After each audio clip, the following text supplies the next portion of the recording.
अमित शहा हे सध्या रायगडावरती आहेत आणि किल्ले रायगडावरती छत्रपती शिवरायांना त्यांनी अभिवादन केलंय। छत्रपती शिवाजी महाराजांच्या जाज्वल्य इतिहासाला शहांनी मानाचा मुजरा केलाय। मुख्यमंत्र्यांसह दोन्ही उपमुख्यमंत्री सुद्धा या ठिकाणी उपस्थित आहेत। या सगळ्यांनी शिवरायांना अभिवादन केलेलं आहे। ही समाधी उभारण्यासाठी एक मोठा लढा उभारण्यात आलाय। तर सध्याची किल्ले रायगडावरची ही दृश्य आपण बघतोय। सगळे महत्त्वाचे नेते या ठिकाणी उपस्थित आहेत। मुख्यमंत्री, दोन्ही उपमुख्यमंत्री, त्याच्यासोबतच शिवेंद्रराजे भोसले, उदयनराजे भोसले, सांस्कृतिक मंत्री आशिष शेलार, यासोबतच महिला आणि बालविकास मंत्री अदिती तटकरे, प्रवीण दरेकर, भाजपचे आणखी काही नेते, असे सगळे महत्त्वाचे नेते या ठिकाणी उपस्थित आहेत। छत्रपती शिवरायांची आज 345वी पुण्यतिथी आणि याच पुण्यतिथीच्या निमित्ताने किल्ले रायगडावरती या वेगवेगळ्या कार्यक्रमांचं आयोजन करण्यात आलेलं आहे। तर किल्ले रायगडावरती पोहोचण्याच्या आधी अमित शहा हे पाचाडमध्ये गेलेले होते आणि तिथे माँसाहेब जिजाऊंच्या समाधीला सुद्धा त्यांनी अभिवादन केलं।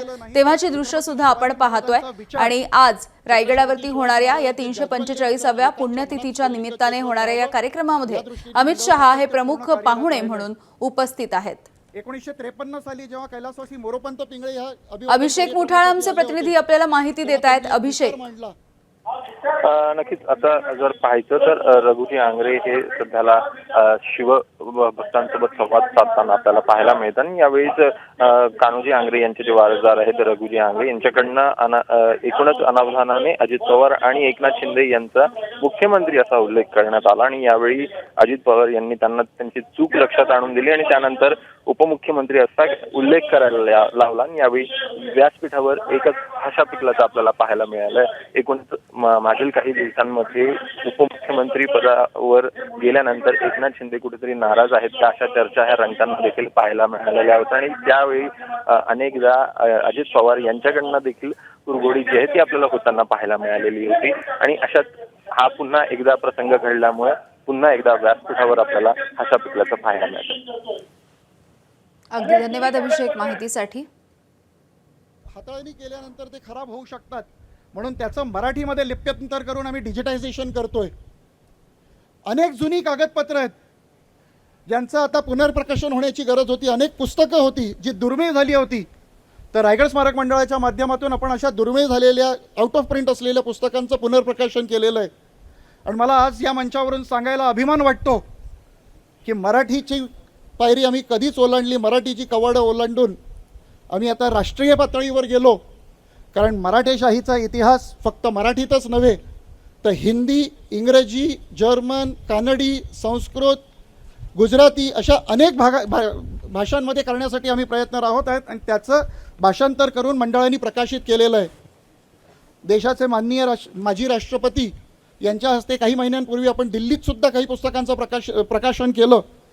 आणखीन या प्रकारे आम्ही हा इतिहास जागृत ठेवण्यासाठी सातत्याने प्रयत्नशील राहिलो आहे। या मंचावरून मी सर्व शिवभक्तांना आवाहन करेन की यापुढेही आपण अधिकाधिक संख्येने उपस्थित राहून शिवाजी महाराजांचं कार्य इथून घेऊन पुढे चालावं, जेणेकरून हा शिवविचार समाजात रुजायला मदत होत राहील। एवढं बोलून मी आपल्या वाणीला विराम देतो। वंदे मातरम। गणेश मापरळकर आमचे प्रतिनिधी आहेत आपल्या सोबत, आपण त्यांच्याकडून अधिकची माहिती जाणून घेऊयात। गणेश, आपण बघतोय की आताच पालखीमध्ये असलेल्या शिवरायांच्या प्रतिमेचं पूजन झालेलं आहे। या सगळ्या नेत्यांनी ते केलंय। पुढचा कार्यक्रम नेमका काय असणार आहे? यामिनी, आता हीच पालखी जी आहे याचं पूजन झालेलं आहे आणि राजसदरचा जो परिसर आहे ज्या ठिकाणी छत्रपती शिवाजी महाराजांचा शिवराज्याभिषेक सोहळा पार पडला होता या स्थळावरनं ते छत्रपती शिवाजी महाराज यांच्या समाधी स्थळापर्यंत हा पालखी सोहळा आता असणार आहे। आणि या पालखी सोहळ्यामध्ये शिवभक्तांसहित स्वतः अमित शहा आणि महाराष्ट्र राज्यातले मंत्रिमंडळातले जे मुख्यमंत्री असतील, उपमुख्यमंत्री असतील आणि इतर मंत्री असतील ते सुद्धा या पालखी सोहळ्यात सामील होणार आहेत। आणि ही पालखी खांद्यावर घेऊन छत्रपती शिवाजी महाराज यांच्या समाधी स्थळाकडे त्या ठिकाणी घेऊन जाणार आहेत। तर संपूर्ण या आपण किल्ले रायगडावरच्या परिसरामध्ये बघितलात तर ठिकठिकाणी वेगवेगळे सांस्कृतिक कार्यक्रम देखील त्या ठिकाणी सुरू आहेत। आणि या पालखी सोहळ्यामधून हा जो पायी प्रवास आहे तो जवळजवळ 700 ते 800 मीटर पर्यंत जो हा पायी प्रवास आहे तो त्या ठिकाणी चालत त्या ठिकाणी जाणार आहेत। आणि यानंतर अनेक जे काही कार्यक्रम आहेत किंवा इतर अमित शहा आज कोणत्या प्रकारच्या घोषणा करणार आहेत त्याच्यानंतर छत्रपती शिवाजी महाराज यांच्या बद्दल जे अपशब्द वापरणाऱ्यांवर नवीन कायदा अंमलात आणणार त्या संदर्भात देखील चर्चा रंगली होती. त्या संदर्भात देखील अमित शहा काय म्हणणार आहेत त्याकडे देखील सर्वांचं लक्ष लागून राहिलेलं आहे आणि एकंदरीत अशा पद्धतीचा हा सगळा कार्यक्रम असणार आहे.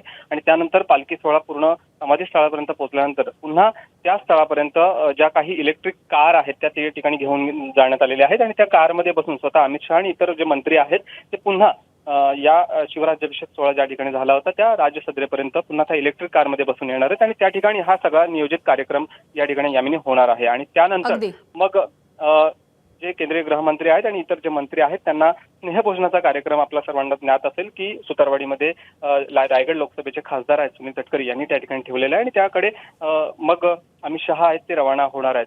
अगदी गणेश, आता आपण बघतोय काही जी दृश्य आहेत रायगडावरती हा जो कार्यक्रम होतोय त्यावेळेला काही जणांचा सन्मान केला जातोय.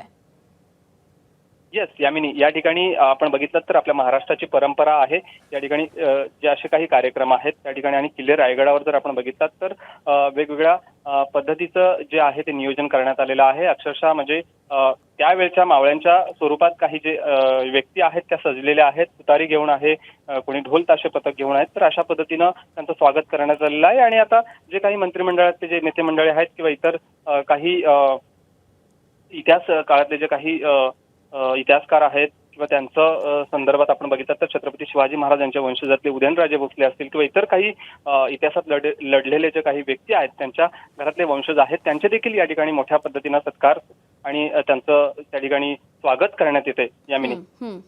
अगदी. आणि ह्या एका पुस्तिकेचं सुद्धा आता प्रकाशन केलेलं आहे अमित शहांनी.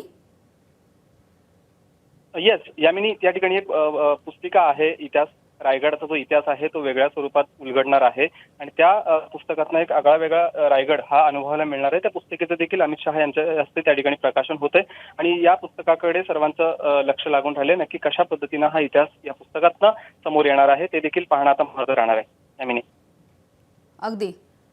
गणेश, आज अमित शहा नेमकं काय बोलतील याची खरोखरच उत्सुकता आहे सगळ्यांना, कारण इतक्या दिवसांपासून त्यांच्या या दौऱ्याची आणि एकूणच या सोहळ्याची सुद्धा तयारी करण्यात आली होती.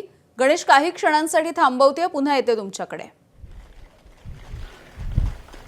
तर 2010 पासून आपण शिवपुण्यस्मृती रायगड पुरस्कार देण्यास सुरुवात केली. सर्वप्रथम हा पुरस्कार आपण पद्मविभूषण शिवशाहीर बाबासाहेब पुरंदरे यांना दिला. त्याच्यानंतर निनाद बेडेकर, पांडुरंग बलकवडे, प्र.के. घाणेकर अशा अनेक मान्यवरांना दिला.